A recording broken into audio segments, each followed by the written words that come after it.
নমস্কাৰ ড্ৰিমছ অসমৰ নতুন ভিডিঅ'লৈ আপোনালোকক স্বাগতম জনাইছোঁ।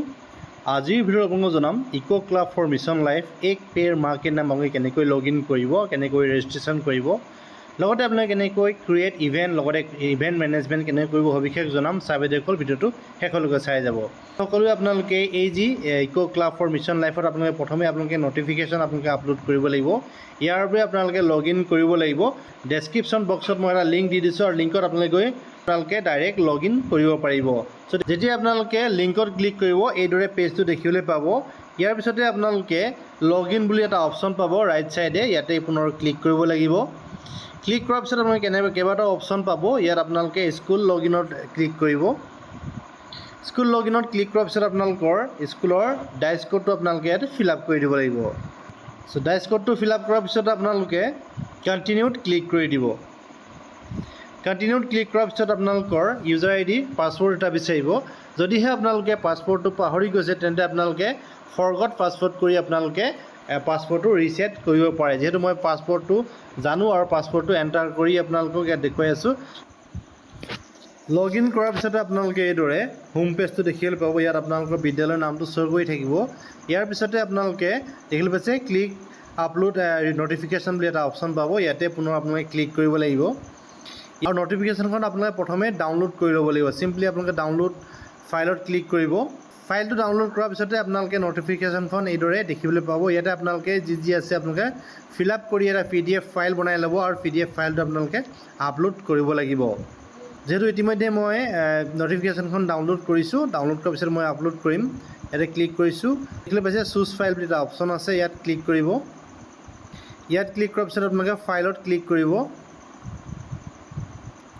ফাইলত ক্লিক কৰাৰ পিছতে যিটো আপোনালোকে PDF ৰেডি কৰি ৰাখিছে সেই PDFটো আপোনালোকে ইয়াতে চিলেক্ট কৰি দিব। চিলেক্ট কৰাৰ পিছতে আপোনালোকে ছাবমিটত ক্লিক কৰি দিব। চ' দেখিবলৈ পাইছে তলত এটা ছাবমিট বুলি এটা অপশ্যন আছে। আপোনালোকে ইয়াতে অ'পেন কৰি চাব পাৰে আপোনালোকৰ যিটো নটিফিকেশ্যন আপোনালোকে আপলোড কৰিছিলে। যিহেতু মই নাচাওঁ, মই সঠিকভাৱে আপলোড কৰিছোঁ, মই ছাবমিটত ক্লিক কৰি দিম। দেখিবলৈ ছাবমিটত ক্লিক কৰাৰ লগে লগে ফাইল আপলোডেড ছাকচেছফুলি দেখুৱাই দিছে। ইয়াৰ পাছতে আপোনালোকে এটা ইভেণ্ট ক্ৰিয়েট কৰিব লাগিব। ইভেণ্ট ক্ৰিয়েট কেনেকৈ কৰিব আপোনালোকক দেখুৱাব বিচাৰিছোঁ। আপোনালোকে অভাৰঅল ইভেণ্টত পুনৰ ক্লিক কৰিব। ক্লিক কৰাৰ পিছত আপোনালোকে ক্ৰিয়েট ইভেণ্ট বুলি এটা অপশ্যন পাব। চ' দেখিবলৈ পাইছে ক্ৰিয়েট ইভেণ্ট বুলি এটা অপশ্যন আছে, ইয়াতে পুনৰ ক্লিক কৰিব। ইভেণ্ট ক্ৰিয়েট কৰিবৰ বাবে আপোনালোকে এটা ইভেণ্টৰ নাম দিব লাগিব। এটা ডিছক্ৰিপশ্যন আপোনালোকে ইয়াতে ফিল আপ কৰিব লাগিব। ফিল আপ কৰাৰ পিছত আপোনালোকে মিছন থিম এটা আপোনালোকে ইয়াতে চিলেক্ট কৰিব লাগিব। থিমটো জাষ্ট আপোনালোকে ইয়াতে ক্লিক কৰিব। এডাপ্ট হেল্থি লাইফষ্টাইল, চ' আপোনালোকে ইয়াতে ক্লিক কৰিব। ক্লিক কৰাৰ পিছত আপোনালোকে মিছন ইক' লাইফ ছাব থিম আপোনালোকে চিলেক্ট কৰিব লাগিব। ছাব থিমটো আপোনালোকে নেচাৰ ৱাক বুলি ইয়াতে চিলেক্ট কৰিব। চিলেক্ট কৰাৰ পিছত এটা মুড অফ ইমপ্লিমেশ্যন আপোনালোকে পুনৰ চিলেক্ট কৰিব লাগিব। ডিজিটেল অৰ ফিজিকেল, যিটো আমাৰ ফিজিকেল হ'ব ফিজিকেল আপোনালোকে চিলেক্ট কৰিব। ইয়াৰ পিছত আপোনালোকে টাইপ অফ ইভেণ্ট পুনৰ চিলেক্ট কৰিব লাগিব। Action awareness, action and awareness both, যিহেতু আপোনালোকে যিটো হয় আপোনালোকে এইটো চিলেক্ট কৰিব লাগিব। মই যিহেতু action and awareness both select কৰিছোঁ। ইয়াৰ পিছতে নাম্বাৰ অফ ইভেণ্ট আপোনালোকে যিকোনো এটা নাম্বাৰ ল'ব পাৰে, 2টা ইভেণ্ট বা 3টা ইভেণ্ট আপোনালোকে ল'ব পাৰে। ইয়াৰ পিছতে ডেট এণ্ড টাইম আপোনালোকে ল'ব লাগিব, কোনটো ডেট বা কোনটো টাইমত আপোনালোকে কৰিব বিচাৰিছিলে। চ' আপোনালোকে ইয়াতে চিলেক্ট কৰিব। চিলেক্ট কৰাৰ পিছত ছেটত ক্লিক কৰি দিব। ছেটত ক্লিক কৰাৰ পিছত আপোনালোকে পুনৰ দেখিবলৈ পাইছে ইয়াতে ইতিমধ্যে ষ্টেটটো ইয়াতে ফিল আপ হৈ আছে, ডিষ্ট্ৰিক্ট ফিল আপ হৈ আছে আৰু আপোনালোকে চিটিটো ইয়াতে চিলেক্ট কৰিব লাগে। চিলেক্ট কৰাৰ পিছত আপোনালোকে ছাবমিটত ক্লিক কৰি দিব। দেখিবলৈ ছাবমিটত ক্লিক কৰাৰ লগে লগে ইভেণ্ট ৰেজিষ্টাৰ্ড ছাকচেছফুলি দেখুৱাই দিলে। চ' ইয়াৰ পিছতে আপোনালোকে দেখিবলৈ পাইছে ইভেণ্ট মেনেজমেণ্ট বুলি এটা অপশ্যন পাব। ইয়াত পুনৰ আপোনালোকে ইভেণ্ট মেনেজমেণ্টত ক্লিক কৰিব। ইভেণ্টটো চিলেক্ট কৰিব লাগিব। দেখিবলৈ পাইছে ইভেণ্টটো চিলেক্ট কৰা হৈ গৈছে। চিলেক্ট কৰাৰ পিছত আপোনালোকে এইখিনি আপোনালোকে ডিটেইলছ আপোনালোকে পুনৰ ফিল আপ কৰিব লাগিব। দেখিবলৈ পাইছে আপোনালোকে প্ৰথমে ফিল আপ কৰিব লাগিব। ইতিমধ্যে যিখিনি আপোনাৰ পূৰ্বতে ফিল আপ কৰা আছিলে সেইখিনি আপোনালোকে ফিল আপ কৰিব নালাগে। Does this event include A technological intervention আপোনালোকে ইয়াতে চিলেক্ট কৰিব লাগিব। য়েছ হ'লে য়েছ, ন' হ'লে ন'। ইয়াৰ পিছতে আপোনালোকে have all participant attending event take the place আপোনালোকে য়েছত ক্লিক কৰিব পুনৰ।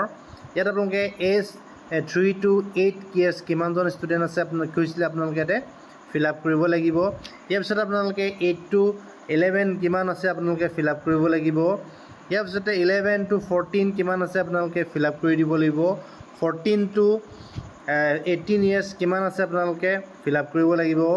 18 প্লাছ কিমান আছে আপোনালোকে ফিল আপ কৰিব লাগিব। ইয়াৰ পিছতে আপোনালোকে ডিটেইলছখিনি আপোনালোকে পূৰ্বতে যিখিনি ফিল আপ কৰা সেইখিনি ফিল আপ কৰিব নালাগে। ইয়াৰ পিছত আপোনালোকে জিঅ'টেক ফটোগ্ৰাফ আপোনালোকে আপলোড কৰিব লাগিব। দেখিলোঁ পাইছে প্ৰতিখন ফটো যিহেতু জিঅ'টেক হ'ব লাগিব তেতিয়াহে আপোনালোকে আপলোড কৰিব পাৰিব। লগতে আপোনালোকে ফটো কেপশ্যনটো আপোনালোকে দিব পাৰে, যিহেতু আপোনালোকে এক পেৰ মাঁ কে নাম বুলি উল্লেখ কৰি আপোনালোকে ফটোটো কেপশ্যন দিব পাৰে। যিহেতু আপোনালোকে মেক্সিমাম 5 MB ওপৰত হ'ব নালাগে যিসমূহ ফটো আপোনালোকে আপলোড কৰিব। ইয়াৰ পিছতে আপোনালোকে আপলোড কৰাৰ পিছত আপোনালোকে ভিডিঅ' আপোনালোকে আপলোড কৰিব লাগিব।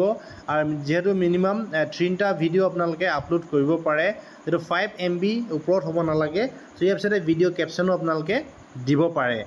যিহেতু মই ফটো আপলোড কৰিম, যিহেতু হিচাপে আপোনালোকে চুজ ফাইলত মোৰ চিলেক্ট কৰিব। চিলেক্ট কৰাৰ পিছত আপোনালোকে যিখন ফটো আছিলে জিঅ'টেক ফটো, সেই জিঅ'টেক ফটোখন আপোনালোকে পুনৰ ইয়াতে চিলেক্ট কৰিব। ফটোখন চিলেক্ট কৰিব। চিলেক্ট কৰাৰ পিছত আপোনালোকে কেপশ্যনটো দিব লাগিব। এক পেৰ মাঁ কে নাম বুলি আপোনালোকে ফিল আপ কৰিব লাগিব। ফিল আপ কৰাৰ পিছত আপোনালোকে নং অফ ট্ৰিজ প্লেণ্টিং কিমানটা ফটো আপোনালোকে যিহেতু চেপলিং আপোনালোকে লগালে ইয়াতে আপোনালোকে টোটেল নাম্বাৰছটো আপোনালোকে ফিল আপ কৰি দিব লাগিব। চ' ফিল আপ কৰাৰ পিছত আপোনালোকে চিম্পলি আপডেটত ক্লিক কৰি দিব।